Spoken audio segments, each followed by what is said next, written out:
at second, 2 out. Torres powers that to left field and deep. Going back, Peterson. He has done it again.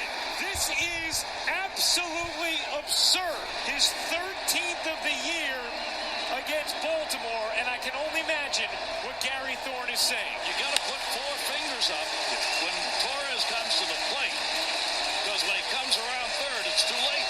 I'm going to go tell Gary Thorne I've had enough too. Good afternoon, folks, and welcome back to another episode of the Quadruple Play podcast. I'm your host, Tim Sullivan, and that was Gleyber Torres' third home run, of the night last night, as he continues to just annihilate the Baltimore Orioles this season. I mentioned his numbers against the team in my previous podcast from just a little while ago, and tonight the Yankees will take on the Orioles in game number 3 of a 4-game set.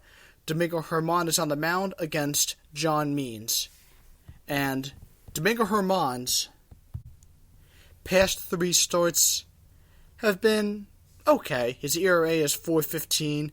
Opponents do have a .753 OPS against him. Not great, but only hitting .239, and they only have a .260 on-base percentage against him. So he's given up a lot of home runs. But his past 2 starts are a lot more indicative of the kind of pitcher we've seen throughout most of the season.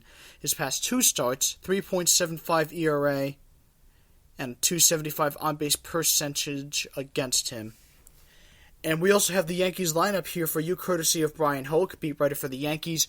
Give him a follow on Twitter, at Brian Hoke. That's H-O-C-H. Rhymes with Coke, as his Twitter bio says. And the Yankees lineup here tonight is DJ LeMahieu leading off, will be playing first. Aaron Judge playing right field, he'll be batting second. Gio Urshela, who in his past 33 games has 14 doubles, 25 RBIs, and a 1246 OPS, and he's hitting .386 over the course of his last 33 games. And in this month of August, in 11 games, he has 20 hits, 7 home runs, and his OPS is 1593 this month. And he's slugging over 1,000. He's hitting .476, and his on-base percentage for this month is .522.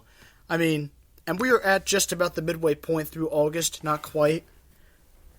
I don't know how many players in league history have put up those kinds of numbers in August. I imagine it's not too many. I don't know right off the top of my head, but I imagine it's not too many. And this is someone who the Yankees simply purchased from the Toronto Blue Jays about a year ago. A little over a year ago. It was about this time last year, though. And on the season, Gio Urshela has a .963 OPS and he's hitting .332. I mean, if he had played more games, folks, we'd be talking about an MVP candidate right now.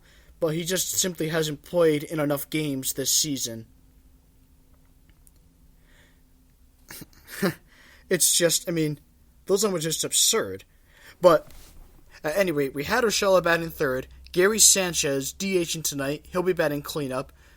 Gleyber Torres, God knows how many home runs he'll hit again tonight against the Orioles. He'll be playing second base. Didi Gregorius batting sixth. He'll be playing shortstop. Cameron Maybin batting seventh. He'll be playing left field. Austin Romine will have catching duties tonight. He'll be batting eighth. And Mike Tauchman batting ninth. He'll be playing center field tonight. And we have Brett Gardner and Mike Ford available on the bench tonight. 2 lefty bats on the bench tonight, if needed, for the New York Yankees, who, as aforementioned in my previous podcast, are in hot pursuit of not only the best record in the American League, but the best record in all of baseball. And they have the exact same record and winning percentage as the LA Dodgers.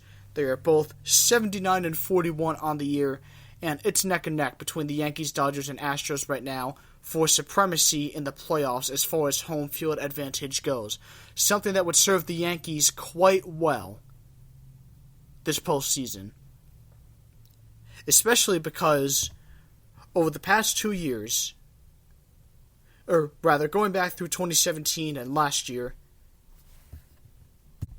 the Yankees have only lost 2 home playoff games in that span of time. And this season, the Yankees also happen to own they have the third best home record in all of baseball, second best in the AL, only behind Houston. And they have the same thing on the road, fourth best home record, behind only the Rays, the Twins, and the Atlanta Braves. And against winning teams this year, the Yankees have the third best record at 34-22. Behind only the LA Dodgers and the Astros. And looking a bit further ahead for the Yankees, tomorrow night J-Hap will be on the mound against Dylan Bundy for the series finale against the Baltimore Orioles. And it's a shame because after these two games, the Yankees unfortunately do not have any more games left against the Orioles. And then, looking a bit further ahead, they do have a series against the red-hot Cleveland Indians coming up. The Indians just took over the AL Central from the Twins, who were in control of that division for the majority of the season, but that is no longer the case. So after Cleveland, the Yankees do have a West Coast trip. They will play the Oakland A's and then the LA Dodgers in a potential World Series preview, then the Seattle Mariners, and then they come back home to play the A's again at Yankee Stadium in a 3-game set. And then going through September, the rest of September, the 2nd through the 4th, they have the Texas Rangers. Then from the 6th through the 14th, they are on the road. They go to Fenway to play the Red Sox in what will be their final time meeting them this year. Then they play the Tigers, then the Toronto Blue Jays for the second to last time this year. Then they have their final home stand of the year from September 17th through the 22nd, when they play the Angels and then the Blue Jays. Then they have a 2-game set against the Tampa Bay Rays, and then their final series of the regular season will be against the Texas Rangers in Arlington, Texas. And there aren't very many games left for these New York Yankees, but you can bet they'll capitalize on the majority of them. The schedule is not that difficult for the rest of the way, save for that West Coast trip and a couple more meetings with the Rays and Red Sox. And folks, any way you look at it, the bottom line is this is the best team the Yankees have had in over a decade. This Yankees team has 3 MVP candidates at least on the team right now, being DJ LeMahieu, Gio Urshela, and Gleyber Torres. And if Mike Tolkien had played, extrapolate Mike Tolkien's numbers over a full season, and he'd be an MVP candidate. So we're talking 4. None of them will win. We know Mike Trout is going to win AL MVP, and deservedly so. But the bottom line is this, folks. Pitchers will be terrified of this Yankees lineup come October. And you can talk about the rotation struggles all you want. The Yankees can compensate for those. They have all season, and they should and will continue to do so as we gear into October.